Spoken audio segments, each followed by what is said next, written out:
GeM TV நேயர்களுக்கு அன்பு வணக்கங்களை கூறிக்கொண்டு வழக்கம்போல் விநாயகப் பெருமானை வணங்கி அந்த முழுமுதற் பொருளை வணங்கி முழுமுதற் கடவுளை வணங்கி இன்றைய 12 ராசிகளுக்கான பலன்கள். இன்று 3/8/2025 ஆடி மாதம் 18ஆம் நாள் விஸ்வாவசு வருடம். இன்றைய நாள் ஆடி பெருக்கு சிறப்பான நாள்.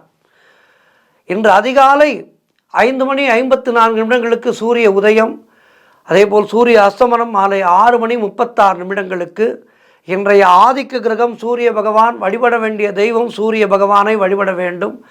நல்ல நேரம் காலை 7:45 முதல் 8:45 வரை, மதியம் 3:15 முதல் மாலை 4:15 வரை, ராகு காலம் மாலை 4:30 முதல் 6 வரை, யமகண்டம் மதியம் 12 முதல் 1:30 வரை, குளிகை நேரம் மதியம் 3 முதல் 4:30 வரை.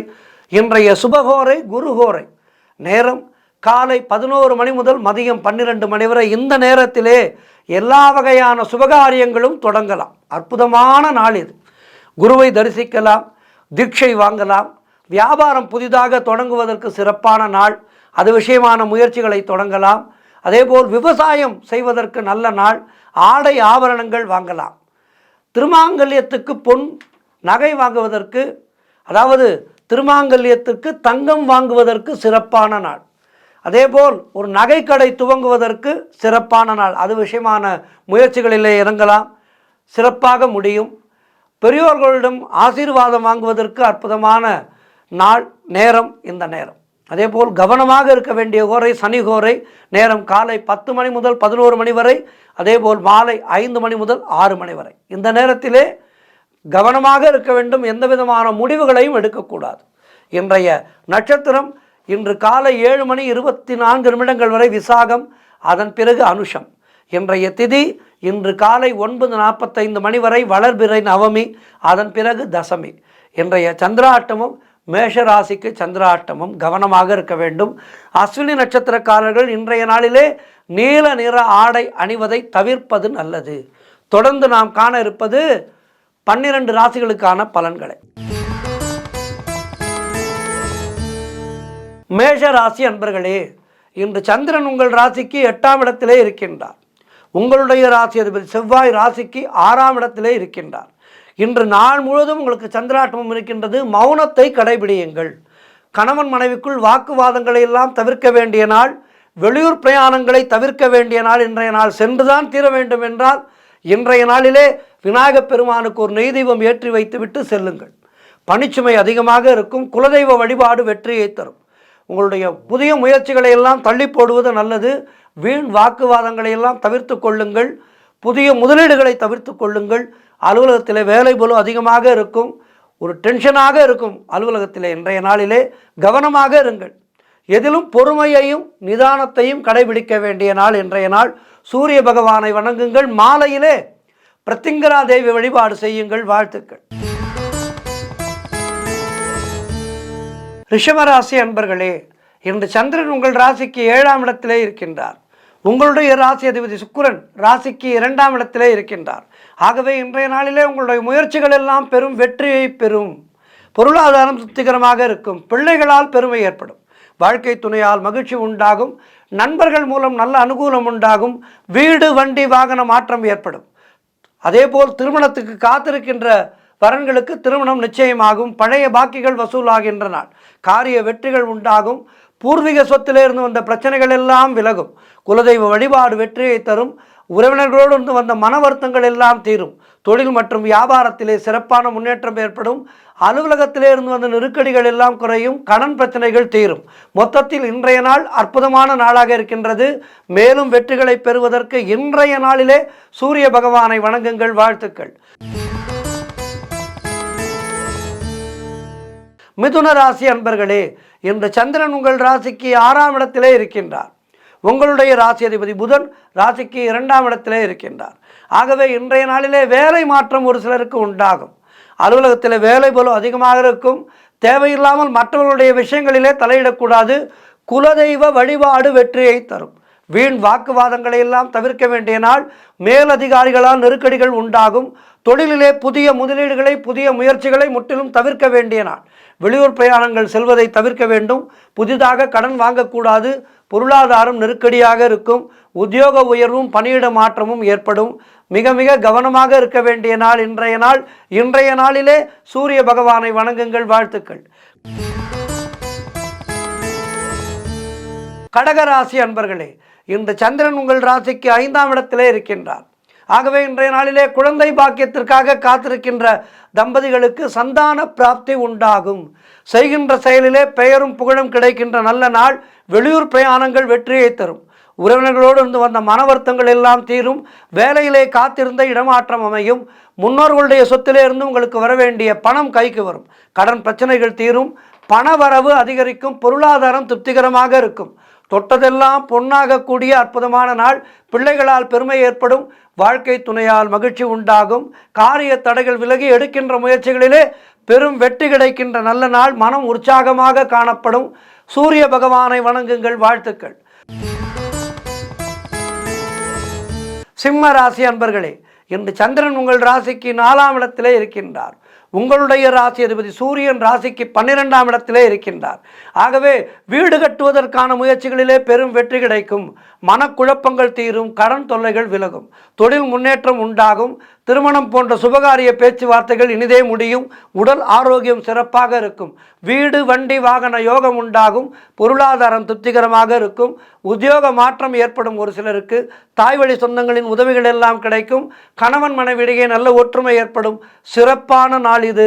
வாழ்த்துக்கள். சூரிய பகவானை வணங்குங்கள். கன்னி ராசி அன்பர்களே, இன்று சந்திரன் உங்கள் ராசிக்கு 3ஆம் இடத்திலே இருக்கின்றார். உங்களுடைய ராசி அதிபதி புதன் ராசிக்கு 11ஆம் இடத்திலே இருக்கின்றார். பயணங்கள் அதிகமாக இருக்கும். பயணங்கள் மூலம் லாபங்கள் அதிகமாக இருக்கும். இளைய சகோதரர்கள் மூலம் அனுகூலம் உண்டாகும். நீங்கள் நினைத்தது அனைத்தும் நல்லபடியாக நடக்கக்கூடிய நல்ல நாளாக இருக்கின்றது. தொழில் மற்றும் வியாபாரத்திலே நல்ல லாபம் ஏற்படும். உடல் ஆரோக்கியம் சிறப்பாக இருக்கும். வீடு வண்டி வாகன மாற்றம் ஏற்படும்.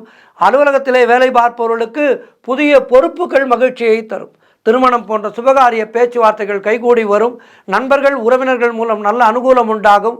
உத்தியோக உயர்வும் பதவி உயர்வும் இடமாற்றமும் கிடைக்கும். காரிய தடைகள் விலகும்.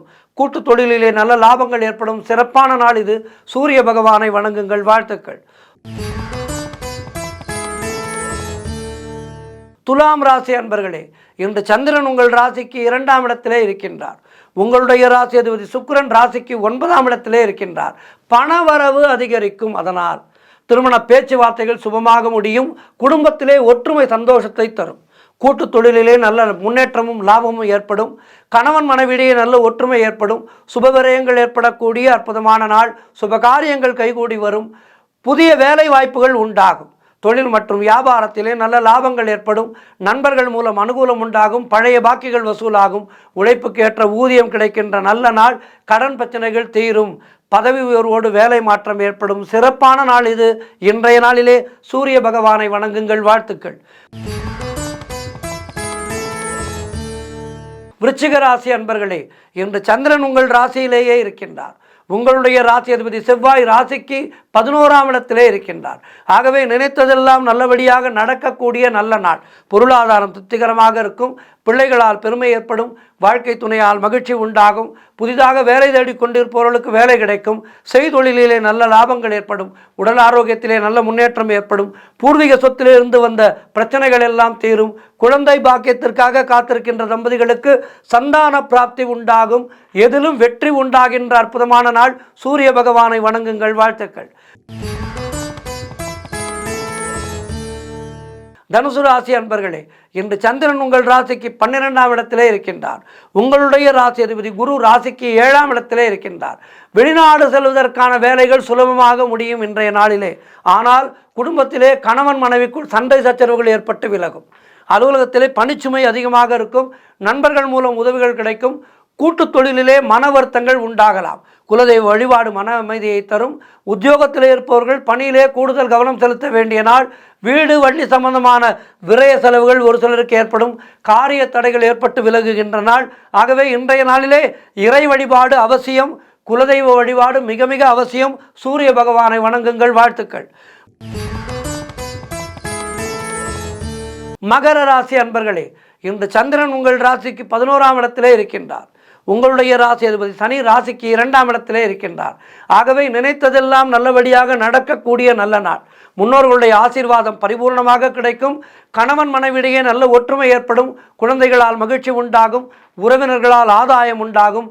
தந்தை வழி சொத்துக்கள் கைக்கு வரும். புதிய முயற்சிகள் வெற்றியை தரும். குழந்தை பாக்கியத்திற்காக காத்திருக்கின்ற தம்பதிகளுக்கு சந்தான பிராப்தி உண்டாகும். உங்களுடைய முயற்சிகள் எல்லாம் பெரும் வெற்றி பெறுகின்ற நல்ல நாள். உத்தியோகத்திலே இருப்பவர்களுக்கு சம்பள உயர்வும் பதவி உயர்வும் இடமாற்றமும் கிடைக்கும். புதிதாக வேலை தேடி கொண்டிருப்பவர்களுக்கு நல்ல வேலை கிடைக்கும். சிறப்பான நாள் இது. சூரிய பகவானை வணங்குங்கள். வாழ்த்துக்கள். கும்பராசி அன்பர்களே, இன்று சந்திரன் உங்கள் ராசிக்கு 10ஆம் இடத்திலே, உங்களுடைய ராசி அதிபதி சனி ராசியிலேயே இருக்கின்றார். ஆகவே தொழிலிலே நல்ல லாபங்கள் ஏற்படும். எடுக்கின்ற முயற்சிகளிலே பெரும் வெற்றி கிடைக்கும். எதிர்பார்த்த விஷயங்கள் எல்லாம் நல்லபடியாக நடக்கும். சுபகாரியங்கள் கைகூடி வருகின்ற அற்புதமான நாள். வேலை தேடி கொண்டிருப்பவர்களுக்கு வேலை கிடைக்கும். உழைப்புக்கேற்ற ஊதியம் கிடைக்கும். கடன் பிரச்சனைகள் தீரும். சகோதர வகையிலே ஒற்றுமை ஏற்படும். பொருளாதாரத்திலே பெரும் வளர்ச்சி ஏற்படும். குடும்ப ஒற்றுமை சந்தோஷத்தை தரும். வீடு வண்டி வாகன மாற்றம் ஏற்படும். குழந்தை பாக்கியம் உண்டாகும். மொத்தத்தில் சிறப்பான நாள் இன்றைய நாள். சூரிய பகவானை வணங்குங்கள். வாழ்த்துக்கள். இறுதியாக மீனராசி அன்பர்களே, இன்று சந்திரன் உங்கள் ராசிக்கு 9ஆம் இடத்திலே இருக்கின்றார். உங்களுடைய ராசி அதிபதி குரு ராசிக்கு 4ஆம் இடத்திலே இருக்கின்றார். ஆகவே சகலவிதமான பாக்கியங்களும் உண்டாகின்ற நல்ல நாள். புதிய தொழில் முயற்சிகள் எல்லாம் பெரும் வெற்றியை பெறும். கணவன் மனைவியிடையே நல்ல ஒற்றுமை ஏற்படும். நினைத்த காரியங்கள் நினைத்தபடி நடக்கும். கூட்டு தொழிலிலே நல்ல லாபங்கள் வரக்கூடிய நாள். வேலை மாற்றம் ஒரு சிலருக்கு ஏற்படும். பொருள் வரவும் தனலாபமும் அதிகரிக்கின்ற நாள். தொழில் மற்றும் வியாபாரத்திலே நல்ல வளர்ச்சி உண்டாகும். திருமணம் போன்ற சுபகாரிய பேச்சுவார்த்தைகள் இனிதே முடியும். தந்தை உறவு வழியிலே நல்ல அனுகூலங்கள் உண்டாகும். கடன் தொல்லைகள் விலகும். நண்பர்கள் மூலம் உறவினர்கள் மூலம் எதிர்பார்த்த உதவிகள் தக்க சமயத்திலே கிடைக்கும். சிறப்பான நாள் இது. இன்றைய நாளிலே சூரிய பகவானை வணங்குங்கள். வாழ்த்துக்கள். 12 ராசியினருக்கும் இன்றைய நாள் சிறப்பாக இருக்க பிரார்த்திக்கின்றேன். நன்றி, வணக்கம். இன்றைய ஆன்மீக தகவல். பக்தி என்பது எப்படி இருக்க வேண்டும்? பக்தி என்பது பலர் நினைத்து கொண்டிருக்கின்றார்கள். நான் அந்த கோவிலுக்கு சென்றேன், வீடு வாங்கினேன். இந்த கோவிலுக்கு சென்றேன், நிலம் வாங்கினேன். இந்த கோவிலுக்கு சென்றேன், திருமண வரம் கிடைத்தது என்று கோவில்களை ஏதோ நமக்கான அந்த ஆசைகளை தீர்த்து கொள்கின்ற ஒரு இடமாக, அதற்கு வரம் கிடைக்கின்ற இடமாக நினைத்து கொண்டிருக்கின்றார்கள் பலர். உண்மையிலே ஆலயம் என்பது ஒரு அற்புதமான ஒரு இடம். ஆலயத்துக்கு செல்லும்போது இறைவனிடம் நாம் எதுவுமே கேட்கக்கூடாது. அதுதான் உண்மையான பக்தி. இறைவனுக்கு தெரியும் நமக்கு என்ன கொடுக்க வேண்டும், எப்போது கொடுக்க வேண்டும் என்பது இறைவனுக்கு தெரியும். ஏனென்றால் நம்முடைய இந்த பிறவி என்பதே இறைவன் கொடுத்தது தான். முந்தின ஜென்மங்களிலே நாம் செய்த கர்மாக்களின் பயனாக இந்த ஜென்மம் நமக்கு கிடைத்திருக்கின்றது. இந்த ஜென்மத்திலே நாம் ஒரு நல்ல சரீர அமைப்போடு, எந்த விதமான உடல் பின்னமும் இல்லாமல், நல்ல மனநலத்துடன், நல்ல கல்வி அறிவோடு, தெளிவான சிந்தனையோடு ஒருவன் பிறந்திருக்கின்றான் என்றால் அவனுக்கு இறைவன் கொடுக்கின்ற வாய்ப்பு அது. நீ நல்ல விதமாக நான் உனக்கு படைப்பை கொடுத்திருக்கின்றேன். இந்த படைப்பை நீ நல்ல விதத்திலே பயன்படுத்தி கொண்டு எந்நேரமும் இறை தியானத்தோடு இறைவனை சிந்தித்து என்னை வந்து அடைவாயாக என்பதற்காக இறைவன் கொடுத்திருப்பது நல்ல பிறவி என்பது. ஆனால் நம்மிலே பலர் அந்த நல்ல பிறவியை பயன்படுத்தி கொள்ள தவறிவிடுகின்றோம். இந்த கலிகாலத்திலே புற மாயைகளிலே சிக்கி காதல், காமம், கோபம், பதவி மோகம் என பலவிதமான லோகாதேய மாயங்களிலே சிக்கிக்கொண்டு நம்மை நாம் இழந்து விடுகின்றோம். இதனால் ஏற்படுவது என்ன? மீண்டும் பிறப்பு, மீண்டும் பிறப்பு, மீண்டும் பிறப்பு என இந்த பிறவி என்கின்ற மாயச் சூழலிலே சிக்கி சிக்கி சிக்கி திணறுகின்றோம். 4 பேர் சொல்வதை கேட்க வேண்டும் என்று சொல்வார்கள் பெரியோர். இந்த 4வர் யார்? தேவாரம் தந்த 4வர். 4 பேர் சொன்னதை கேட்க வேண்டும் என்று சொல்வார்கள் முன்னோர். 4 பேர் வழியிலே நடக்க வேண்டும் என்று. அந்த 4வர் 63 நாயன்மார்களிலே முக்கியமானவர்களாக நாம் கொண்டாடுகின்ற அப்பர் பெருமான், திருநாவுக்கரச பெருமான், மாணிக்கவாசகப் பெருமான், இப்படி இவர்களுடைய சொல்படியெல்லாம் நாம் கேட்டு நடந்தால் நமக்கு வாழ்விலே மிகப்பெரிய ஆன்மீக பலம் கிடைக்கும். குறிப்பாக மணிவாசகப் பெருமான் சிவபெருமானிடம் கேட்கின்றார். அவர் என்ன கேட்கின்றார் பாருங்கள். நாம் எல்லோரும் என்ன கேட்போம்? எனக்கு நிறைய பணம் வேண்டும், எனக்கு புதையல் கிடைக்க வேண்டும், எனக்கு பெரிய வீடு வேண்டும், என்னுடைய குழந்தைகளுக்கு பெரிய இடத்திலே திருமணம் நடைபெற வேண்டும், இப்படியெல்லாம் நாம் கேட்போம். ஆனால் மணிவாசகப் பெருமான் என்ன கேட்கிறார் பாருங்கள். வேண்டத்தக்கதறியோய் நீ, வேண்ட முழுதும் தருவோய் நீ, வேண்டும் அயன்மார்க்கு அறியோய் நீ, வேண்டி என்னை பணி கொண்டாய், வேண்டி நீ யாது அருள் செய்தாய், யானும் அதுவே வேண்டின் அல்லால் வேண்டும் பரிசொன்று உண்டென்னில் அதுவும் உந்தன் விருப்பமன்றே என்று பாடுகின்றார் மாணிக்கவாசகப் பெருமான். அதாவது என்ன சொல்கின்றார் என்றால், எனக்கு என்ன தர வேண்டும் என்று உனக்கு தெரியும், எனக்கு எவ்வளவு தர வேண்டும் என்று உனக்கு தெரியும், எனக்கு ஏதாவது வேண்டும் என்று நான் நினைத்து விட்டால் அதுவும் உன்னுடைய விருப்பமே என்று மணிவாசகர் ஈசனிடம் உருகி உருகி உருகி பாடுகின்றார். ஆனாலும் சிவபெருமான் மணிவாசகப் பெருமானை விடுவதாக இல்லை. மீண்டும் கேட்கிறார், உனக்கு என்ன வேண்டும் கேள் என்று. அதற்கு மீண்டும் மணிவாசகர் பாடுகின்றார், உற்றாரை யான் வேண்டேன், ஊர் வேண்டேன், பேர் வேண்டேன், கற்றாரை யான் வேண்டேன், கற்பனவும் இனியமையும், குற்றாலத்து அமர்ந்து உறையும் கூத்தா உன் குறைகளற்கே, கற்றாவின் மனம் போல கசிந்து உருக வேண்டுவனே என்று பாடுகின்றார். சொந்தங்கள் எனக்கு வேண்டாம், இந்த ஊர் வேண்டாம், நல்ல பெயர் வேண்டாம், நல்ல படிப்பு அறிவு வேண்டாம், உன் அருள் இருந்தால் அது எல்லாம் தானாக கிடைக்கும். குற்றாலத்திலே அமர்ந்திருக்கும் ஆனந்த கூத்தனே, நான் உன் திருவடிகளை தேடி தாயை கண்ட கன்று போல அன்பிலே உருக வேண்டும், உன்னுடைய அணைப்பிலே நான் இருக்க வேண்டும். பக்தனைப் போல ஒரு கன்றை ஈன்ற பசுவின் மனம் போல உருக வேண்டுவேனே தவிர மற்ற இந்த புற ஆசைகள் எல்லாம் எனக்கு வேண்டாம் என்று பாடுகின்றார் மணிவாசகப் பெருமான். பக்தியால் மனம் உருகி உருகி நாம் பாடும்போது நாம் என்னவெல்லாம் வேண்டாம் வேண்டாம் என்று சொல்கின்றோமோ அவை அனைத்தையும் இறைவன் நமக்கு தந்து விடுவார். நாம் விரும்பாவிட்டாலும் இறைவன் நமக்கு கொடுப்பதற்காக காத்திருக்கின்றார். நாம் அவற்றை எடுத்துக்கொள்வதற்கு சரியான மனநிலை வேண்டும். அந்த மனநிலையோடு இறைவனை நாம் அணுகினால் இறைவனால் நமக்கு கொடுக்க முடியாததே இல்லை. ஆகவே இனிவரும் காலங்களிலேயாவது எனக்கு இது வேண்டும் அது வேண்டும் என்று மற்றோரை அணுகாமல் எல்லாமே தருகின்ற அந்த ஈசனை அணுகி, ஈசா உன் பாதம் பற்றினேன் என சிவனை பணிந்தவர்க்கு ஜீவன் சிவமாகும். இந்த ஜீவன் சிவமாகிவிட்டால் அதன் பிறகு வேறு என்ன வேண்டும்?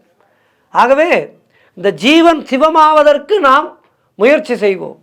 முக்தி என்கின்ற பெருங்கடலை அடைவதற்கு அந்த பக்தி என்கின்ற கடலிலே மூழ்கி நீச்சல் அடித்து முக்தி என்கின்ற பெரும் நிலையை நாம் அடைவோம். ஓம் நம சிவாயா. நன்றி, வணக்கம்.